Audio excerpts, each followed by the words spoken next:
সিলেটের সাদা পাথর লুটের ঘটনায় অভিযান চালিয়ে 4 জনকে গ্রেপ্তার করেছে যৌথ বাহিনী। রোববার ভোরে কোম্পানীগঞ্জের আদর্শ গ্রামে অভিযান চালিয়ে তাদের গ্রেপ্তার করা হয়। এদিকে সদর উপজেলার শালুকটিকর ভাটা এলাকায় মাটি চাপা অবস্থায় অন্তত 11 ঘনফুটেরও বেশি পাথর জব্দ করেছে যৌথ বাহিনী। এ সময় জড়িত থাকার অভিযোগে 2 জনকে আটক করা হয়েছে। এ বিষয়ে প্রশাসন জানায়, কোম্পানীগঞ্জের আদর্শ গ্রামে অভিযান চালায় যৌথ বাহিনী। এ সময় সাদা পাথর লুটে জড়িত থাকার ঘটনায় 4 জনকে গ্রেপ্তার করা হয়। তাদের কাছ থেকে বিভিন্ন ধরনের দেশীয় অস্ত্র পাওয়া যায়। এছাড়া ধোপাগুল সংলগ্ন শালুটিকর ভাটা এলাকায় একটি ক্রাশার মিলের আঙিনায় মাটি চাপা অবস্থায় পাথরের সন্ধান পায়। জব্দকৃত পাথরের পরিমাণ আনুমানিক 11,000 ঘনফুট। লুট হওয়া পাথর উদ্ধারে যৌথ বাহিনীর অভিযান অব্যাহত থাকবে বলেও জানান কর্মকর্তারা।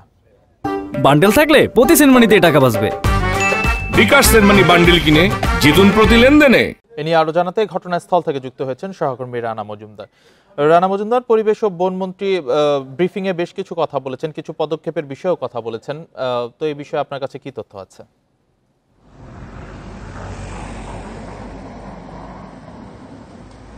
দেখুন, আসলে পরিবেশ উপদেষ্টা কিন্তু যথার্থ বলেছেন, কেননা এর আগে যখন আসলে অবাধে এবং নির্বিচারে যে পাথরগুলো লুট হয়ে গেছে, প্রাকৃতিক সৌন্দর্য নষ্ট হয়েছে, সেক্ষেত্রে আসলে প্রশাসনের যে ভূমিকা সেটা আমরা একেবারেই দেখিনি। বিশেষ করে কোম্পানীগঞ্জ উপজেলা প্রশাসনের যিনি দায়িত্বরত কর্মকর্তা রয়েছেন, তার সঙ্গে বিভিন্ন সময় যোগাযোগ করা হলেও তার কাছ থেকে আসলে সদুত্তর পাওয়া যায়নি, এবং তার যে অভিযানটা ছিল সেটিও একেবারেই আসলে যৎসামান্য অভিযান ছিল বলে স্থানীয়রা অভিযোগ জানিয়েছেন। এবং পরবর্তীতে যখন বিভিন্ন সংবাদ মাধ্যমে এই বিষয়গুলো উঠে এসেছে, তখন আমরা দেখেছি আসলে প্রশাসন অনেকটাই নড়ে চড়ে বসেছে। এবং এর পরিপ্রেক্ষিতে গত কয়েকদিন যাবতই আমরা দেখেছি যে যৌথ বাহিনী একটি তল্লাশি চেকপোস্ট চালিয়েছে এবং উপজেলার বিশেষ করে কোম্পানীগঞ্জ, গোয়াইনঘাট উপজেলার এই যে জাফলং, সাদাপাথর যে এলাকাগুলো রয়েছে সেগুলোর যে সংশ্লিষ্ট যে জায়গাগুলো রয়েছে সেখানে কিন্তু অভিযান পরিচালনা করা হচ্ছে। পাশাপাশি যে স্টোন ক্রাশার মিল যেগুলো রয়েছে সেগুলোরও আশেপাশে কিন্তু আমরা দেখেছি অনেকগুলো পাথর জব্দ করে রাখা হয়েছে এবং সেগুলো কিন্তু প্রশাসন অভিযানের মাধ্যমে তারা উদ্ধার করেছে। এবং এরই পরিপ্রেক্ষিতে কিন্তু আজকেও কিন্তু এই অভিযানগুলো ধারাবাহিকভাবে চলেছে এবং সকালে শালুটিকর এলাকায় কিন্তু অভিযান পরিচালনা করে প্রায় 11,000 ঘনফুট পাথর জব্দ করা হয়েছে।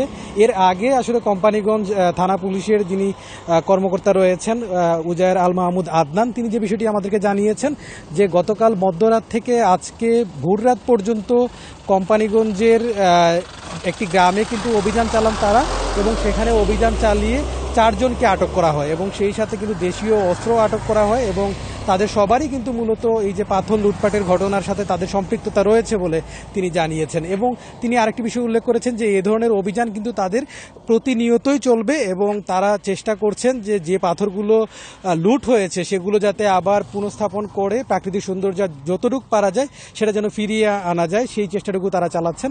পাশাপাশি আমরা কথা বলেছিলাম জেলা প্রশাসনের সাথে। জেলা প্রশাসন বলছেন তারা কিন্তু এখন কোম্পানীগঞ্জ, গোয়াইনঘাটের যেই প্রাকৃতিক সৌন্দর্যমণ্ডিত যে এলাকাগুলো রয়েছে, বিশেষ করে সাদাপাথর, জাফলং, এইসব এলাকাগুলোতেই তারা বিশেষ নজরদারি দিচ্ছেন। তবে একটি বিষয় এখানে উল্লেখ করা প্রয়োজন, যারা পাথর শ্রমিক রয়েছেন তারা যে বিষয়টি উল্লেখ করছেন যে আসলে তারা তো শ্রমজীবী হিসাবে এই ক্ষেত্রে আসলে তারা কাজ করেছেন। তো প্রশাসনের অভিযানের কারণে এই শ্রমজীবীদেরকেই আসলে মূলত ধরা হচ্ছে, কিন্তু যারা পর্দার আড়ালে কাজ করে গেছেন, যারা বড় ধরনের লুটপাট করেছেন, সে সকল মানুষদেরকে আসলে একেবারেই আইনের আওতায় আনা সম্ভব হচ্ছে না, এই অভিযোগটি তারা জানিয়েছেন। এবং তারা বলছেন যে আসলে এই ধরনের মানুষদেরকে যদি আইনের আওতায় আনা সম্ভব না হয় তাহলে এই যে লুটপাটের ঘটনা সেটি কিন্তু অব্যাহতভাবে চলতে থাকবে। আরেকটি বিষয় এখানে উল্লেখ করা প্রয়োজন, সেনাবাহিনী যে চেকপোস্টটি চালাচ্ছে এখন, এটি হচ্ছে সিলেট এবং ভোলাগঞ্জ মহাসড়কের এয়ারপোর্ট সংলগ্ন যে এলাকাটি রয়েছে সেখানে। এবং এই এলাকায় যখন চেকপোস্ট চালানো হয় তখন কিন্তু শত শত ট্রাক আটকিয়ে সেগুলোর কাগজপত্র যাচাই করে সেগুলোতে এলসি পাথর রয়েছে কিনা নাকি সাদা পাথরের অংশবিশেষ রয়েছে সেগুলো কিন্তু চেক করা হচ্ছে। এবং আমরা দেখতে পেরেছি যে প্রশাসনের কর্মকর্তারা অনেক ক্ষেত্রেই কিন্তু এই ট্রাকগুলো আটকিয়ে তারা পেয়েছেন যে এখানে সাদা পাথর কিংবা জাফলংয়ের যে পাথরগুলো রয়েছে সেগুলোর অংশবিশেষ রয়েছে এবং সেগুলো জব্দ করার পরে কিন্তু আবার পুনরায় সাদা পাথর কিংবা জাফলংয়ে সেগুলো ফেরত পাঠানো হয়েছে প্রতিস্থাপনের জন্য। এবং এক্ষেত্রে তারা অনেকেই যারা স্থানীয়রা রয়েছেন, পরিবেশবাদীরা যারা রয়েছেন, তারা উল্লেখ করছেন সেনাবাহিনীর আগে যখন এখানে পুলিশের চেকপোস্ট ছিল, এয়ারপোর্ট থানাধীন পুলিশের চেকপোস্ট, তখন কিন্তু আসলে সেটি সক্রিয়ভাবে পুলিশের সেই ভূমিকাটি ছিল না, যার কারণে অনেক পাথর কিন্তু এখন দেশের বিভিন্ন জায়গায় পাওয়া যাচ্ছে। তো এক্ষেত্রে এই যে সংশ্লিষ্ট থানার পুলিশের ভূমিকাটা নিয়েও কিন্তু অনেকে প্রশ্ন তুলেছেন। সিলেটের সাদা পাথর লুটের ঘটনায় যৌথ বাহিনীর অভিযানের বিষয়ে জানাচ্ছিলেন সহকর্মী রানা মজুমদার।